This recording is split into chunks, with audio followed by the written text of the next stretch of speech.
Joining me now for her response to that and to the opposition's motion is the Heritage Minister, Melanie Joly. I'm very glad you were able to make it. Very happy to be here. Obviously, everyone's going to be shocked by these contemptible threats read out by Ms. Khalid. But my question to you in this context is whether that counts as Islamophobia. It's plainly anti-Muslim hate speech. It's uttering threats under the criminal code, if you like.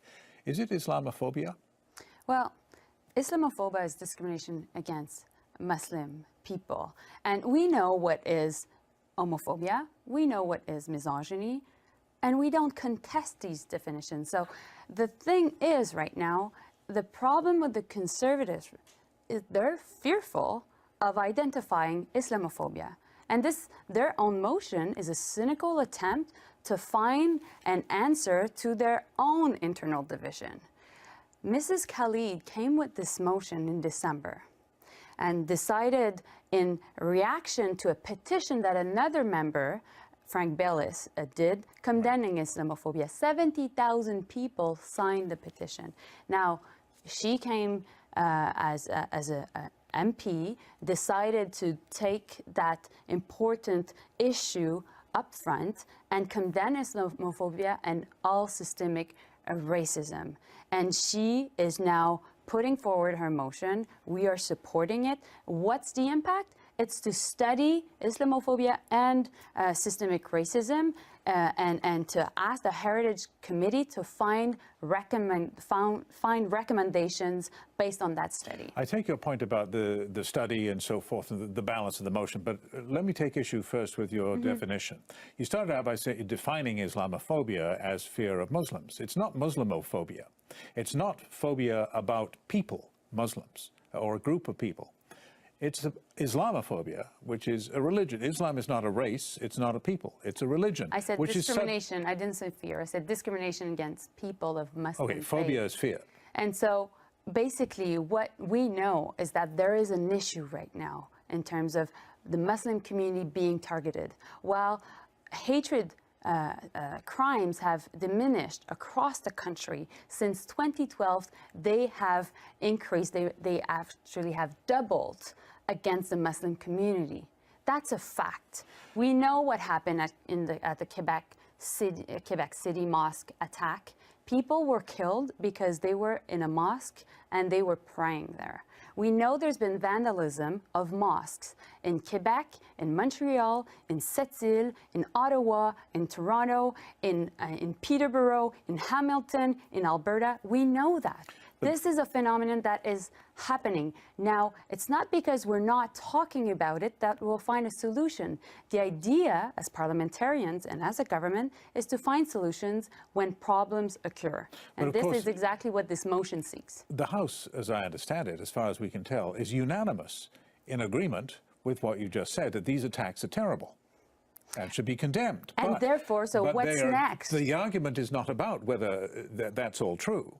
The argument is about the inclusion of the word Islamophobia, which for some people means literally what it says, fear of Islam, which is a religion, which is subject to reasonable criticism. Someone may say that I object strongly to Islamic ideas like the death to apostates, death to the infidels, death to gays.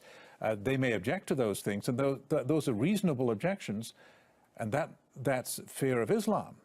But it's not discrimination against Muslims. Do you appreciate do you agree that there is a distinction? But the idea is right now we know that the Muslim community is being targeted.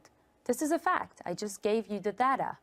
And what we want to do is to find solutions. But so the problem with the conservatives right now is that they're scared of using the term.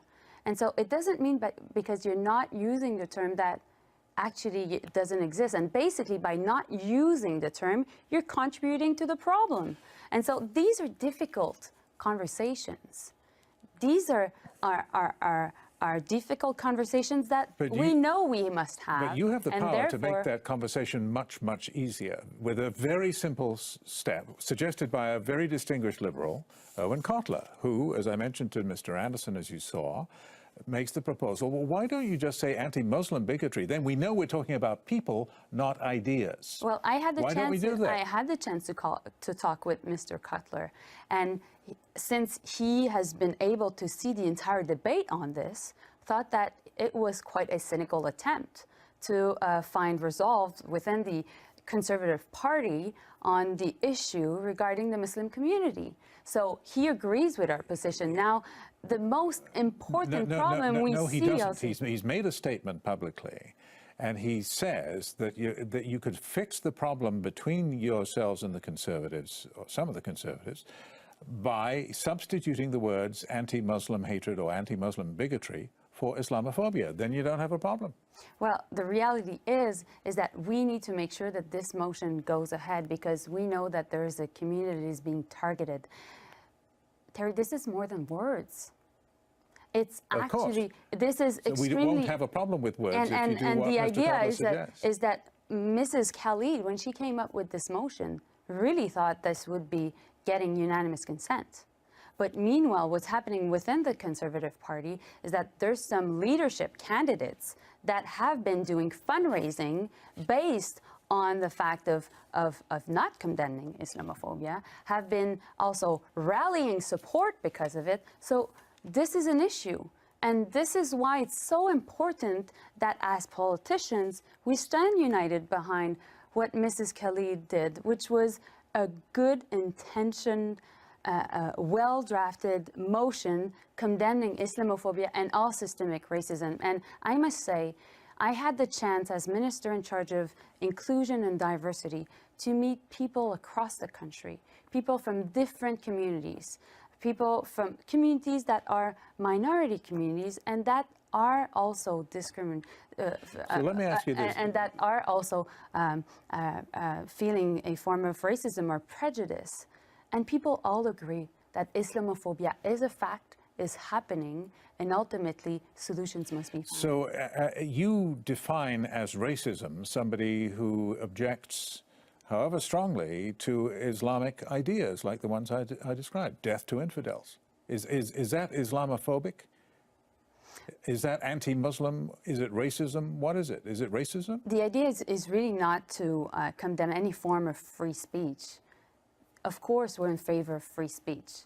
But the emotion is not about amending the criminal code, or this is not actually only about Islamophobia. It's larger. It's Islamophobia and systemic racism.